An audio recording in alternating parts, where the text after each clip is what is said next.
The Mariners filled a big need this offseason when they acquired lefty power sinker reliever Jose Ferrer from the Nationals. And while initially looking at the trade package it took to acquire Ferrer raised some eyebrows, when you look under the hood, it makes a lot more sense.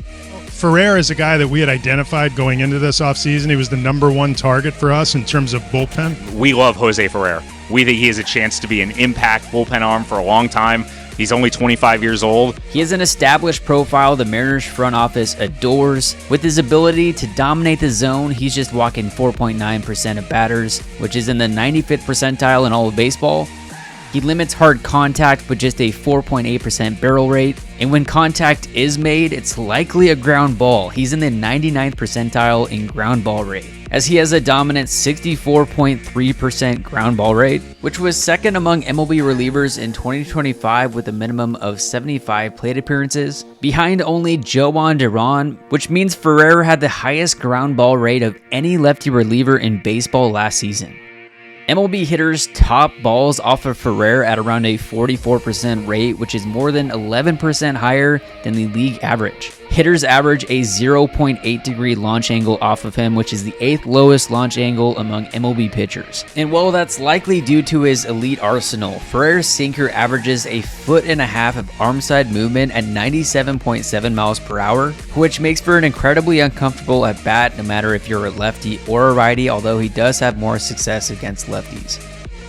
His sinker's 18.3 inches of arm side movement was tied for the second highest average among lefties with at least 300 sinkers thrown. And Ferrer's 97.7 mile per hour average on his sinker is second among lefty sinkers behind only Aroldis Chapman, and his slider's 89.7 miles per hour average is second among lefties behind only Tarek Skubal.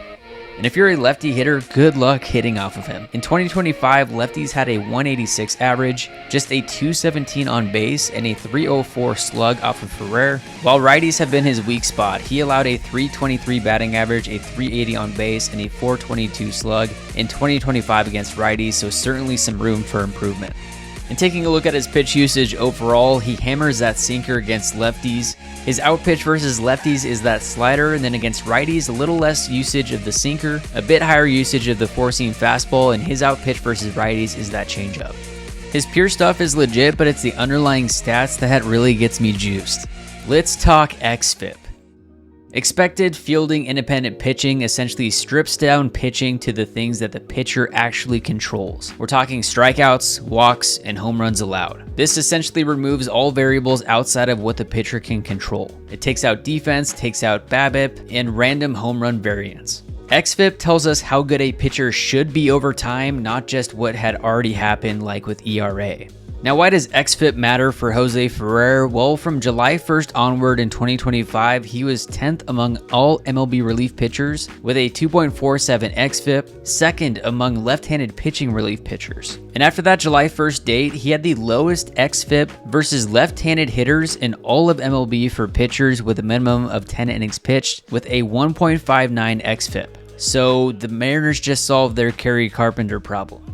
Ferrer in 2025 had a 3.09 xFIP but a 4.48 ERA, which suggests that his top-line numbers that weren't so great were due to bad sequencing luck, defensive issues, and a few poorly timed hits, not his lack of talent.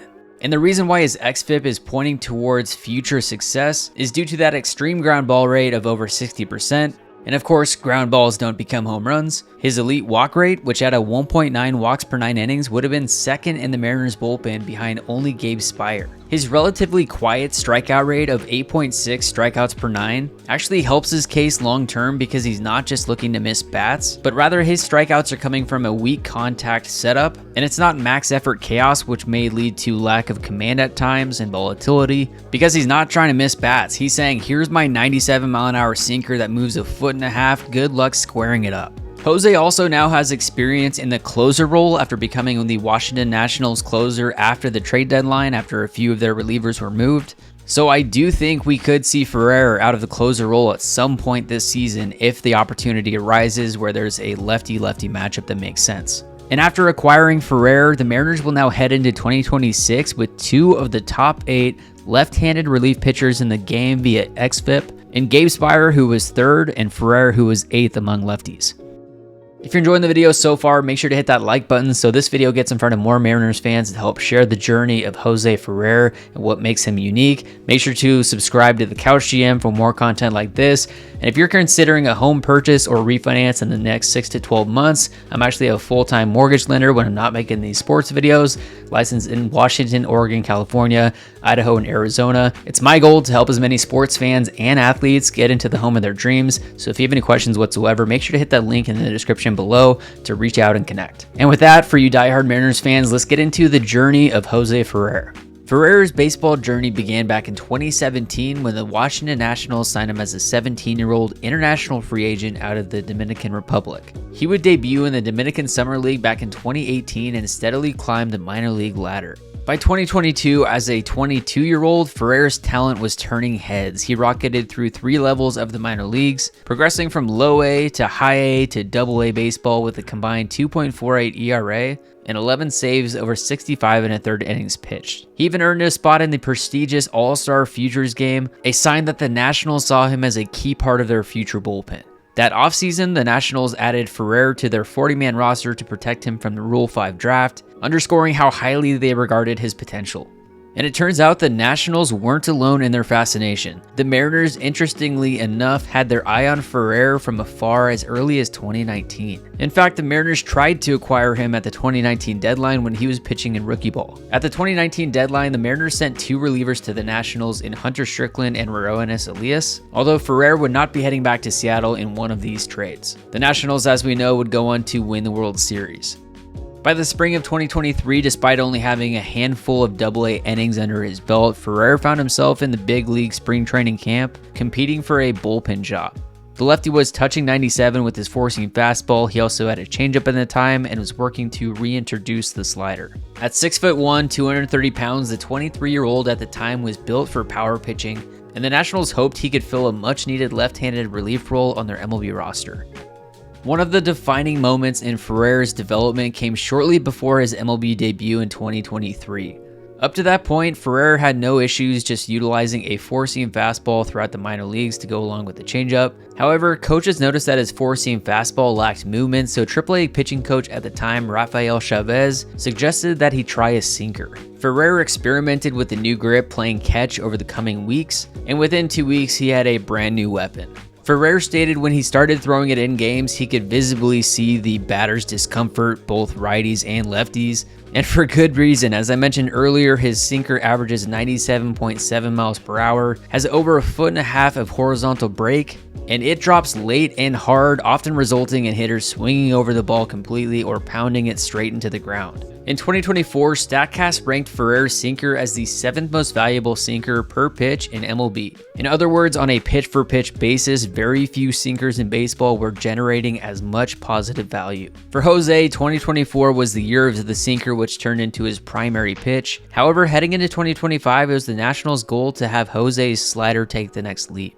Because after all, in 2024, he threw his slider just 5% of the time, 16% to lefties, just 1% of the time to righties. And Fangraphs had his slider graded as the 6th most valuable slider as far as Stuff Plus is concerned, with a 144 Stuff Plus on his slider. In 2025, he would pitch more than double the amount of innings as the year prior. While increasing his slider usage to 7%, he was throwing it 18% of the time to lefties, just 2% of the time to righties. And although his Stuff Plus wasn't where it was in 24, he still had a respectable 128 Stuff Plus on that slider, which Fangraph has labeled as his nastiest pitch. Throwing it back to before Ferrer debuted in 2023, funny enough is he actually has the Robo Ump to thank for part of the reason why he has such a high ground ball right now. Early in the 2023 season, AAA was using automated strike zones in some of the games, and Ferrer had to adjust when his up and in four seams were no longer getting the calls he expected. He said it definitely affects you, you have to keep it in mind. He found that the high strikes were essentially off the table now, as the automated zone was lower than a human ump zone, forcing pitchers to live at the knees or below. So he responded by keeping the ball down in the zone, which led right into one of Ferrer's strengths. So the Robo Ump inadvertently nudged Ferrer towards the bottom of the zone, exactly where his sinker thrives. By the time he was pitching full-time in the majors, he was accustomed to attacking hitters low in the zone, generating those grounders and weak contact. But it also speaks to his mindset that instead of complaining about his tight strike zone, he adjusted his game plan to pound the bottom of the strike zone, a habit that remains key to his success now. After his debut on July 1st, 2023, his coaches and teammates alike were impressed with his demeanor. Nationals manager Dave Martinez said nothing seems to really rattle him. And veteran reliever Derek Law marveled that Ferrer didn't let a bad game get under his skin, a rare trait for a young pitcher in the pressure cooker of the majors. Heading into the 2024 season, he would suffer a lat strain in spring training and would end up missing the first half of the 2024 season. However, once he recovered and rejoined the Nationals in July of 24, he began to fulfill that promise that the organization saw in him. He was on fire to finish out the year, posting a 1.42 ERA over his final 23 appearances that season. By the end of the year, he wasn't just another middle reliever. He was handling high leverage spots and thriving. He finished the year with a 3.38 ERA and an eye-popping 1.03 WHIP, and a minuscule 4.7% walk rate. By the time spring training 2025 rolled around, the Washington Post was writing that Ferrer's ceiling is sky high. Coaches talked about him, stating that he could be on the precipice of being a truly devastating late-inning presence. Dave Martinez stated that he's got some confidence back there, he's not afraid, he's going to go after you. And in fact, Ferrer told his manager that every time he enters is a high-leverage moment to him, a sign of his fearless mindset. And the 2025 season proved to be Ferrer's true coming-out party. And heading into the summer, he was emerging as one of the more reliable arms in Washington's bullpen. When the Nationals traded veteran closer Kyle Finnegan at the 25 deadline, it was Ferrer who stepped into the closer's role. He had a streak of 14 straight scoreless outings shortly after taking over the ninth inning duties, locking down saves and showing composure beyond his years. At the time, just 25 years old. For at least at the moment, he was the Nationals' closer of the future. There's everything he does on the field, but we have to talk about Jose's clubhouse scouting report. First off, teammates reportedly call him Chucky, but pronounced Chucky, after the horror movie Doll, but ironically, Ferrer is the opposite of scary in personality. Reports say that he's known for keeping the mood light. In the clubhouse, he's the guy with the bold fashion choices like bright neon green shirts and phone cases, and the constant good vibes. And another Washington Post article stated if there's an enthusiastic yell coming from inside the clubhouse, it usually belongs to Ferrer. And another report is that ironically, before a game in Seattle, Ferrer decided to practice a new hobby in playing the saxophone. He had bought a saxophone on a whim and was teaching himself via YouTube just to add some fun to the grind of the season. So Ferrer was sitting there about 3 hours before the first pitch in the visiting clubhouse at T-Mobile Park, belting out a few crude notes on his sax. The clubhouse fell quiet and then burst into laughter. Ferrer had the sax's mouthpiece upside down and produced a hilarious squawk of a note. Ferrer stated he's just trying to have fun with it and make his teammates laugh. Manager Dave Martinez heard the commotion from his office and came out joking that his coffee was getting cold during Ferrer's performance. Martinez said he's a joy to be around. His teammates love him. He's always happy-go-lucky. So this is just another part of him. The dulcet tones of a saxophone this afternoon. We all thought maybe it was coming from, somebody playing on the street. No, it was coming from one of their relievers in the bullpen. It was Jose Ferrer, the lefty, who we actually saw in the game last night.